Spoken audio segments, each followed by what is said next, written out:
So, if you're looking to make fun of idiotic things, the internet just never lets you down. There's always something new. And that said, I am absolutely thrilled to present for you the Micropedia. And we are instructed to start browsing this resource to learn more about microaggressions and their impact. So first off, what are microaggressions?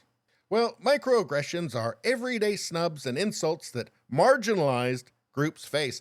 And you have to remember that microaggressions only work on marginalized groups, and by marginalized they mean everybody who's not a straight white male.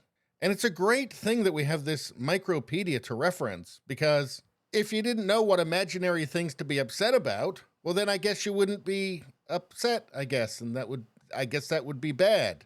Turns out there are often very subtle comments or actions that come from implicit bias and or stereotypes. So let's dig into this. Volume 1, 2SLGBTQ+.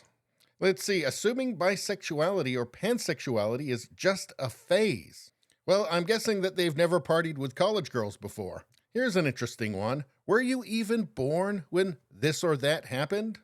Well, I don't see how this is a microaggression anyway. I mean, well, you wouldn't have to be born in the Roman Empire to know something about the Roman Empire. But this doesn't seem any more offensive than saying you can't understand somebody because of, race, gender, culture, which is an absolute central pillar of modern leftism and wokeism. How about that? She's probably on her period. Well, I'm twice divorced and checks out. How about just be positive? Yes, telling people to look at the bright side, that's a microaggression. Apparently it's toxic positivity and can be socially, emotionally, and or psychologically harmful, as opposed to telling somebody to wallow in their misery and that it's hopeless and nothing will ever work. Apparently it ignores structural and systemic barriers, like asking somebody where they're from, which is apparently another reason why the world's against you. Oh, I like this one. You're a scientist? Wow! Apparently, this is a microaggression against people with disabilities, gender, race, indigenous, ethnicity, 2S, all the letters, class-based. So, first off, how often does that come up? Honestly. And really, people can kind of tell if somebody's ill-suited to be a scientist by whether or not they seem like an idiot. And that crosses all barriers, gender, race, whatever, because whatever group you're in, there's some stupid people in there. I mean, indigenous, really? Really?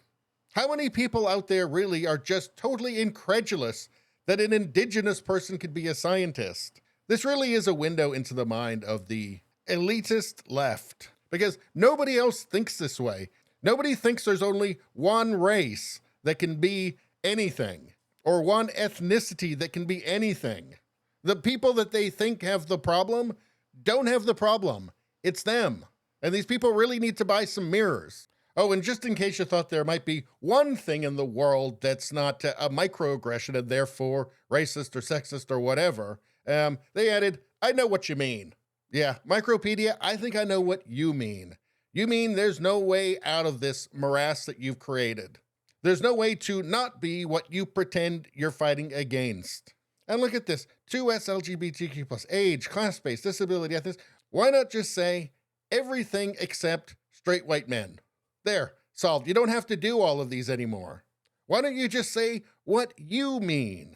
Well, here at the disability section of this, we've got that's so lame. Apparently that's a form of ableist language. Because obviously everybody takes everything literally all the time, just like the Micropedia does. How about this one here? We're so lucky that that kind of thing doesn't happen here. Apparently this is a form of micro-invalidation. So I guess an example would be like, we're so lucky we don't have Eritrean civil war here. Oh, actually, hold on. Let's just move on. The thing about this is all of this woke shit is that it just seems to be encouraging paranoia. How about this? People having a conversation and intentionally excluding one person. Well, it's kind of subjective, isn't it? You may feel like you're being excluded, but maybe nobody's intentionally doing that. Or maybe you're just not speaking up. Or maybe your points are just really stupid and it's all your fault. Or maybe you're a narcissist and you can't stand having the attention taken off you for 1 second while other people speak. Or maybe there's just nothing going on at all, and that's just the normal dynamics in human interactions, and it just happens sometimes. And I'm afraid you'll just have to forgive me if I just microaggressed you. Anyway, that's all I got to say about that. Please subscribe, like, and share. Sharing really helps me out. I thank you for that. I will see you next time.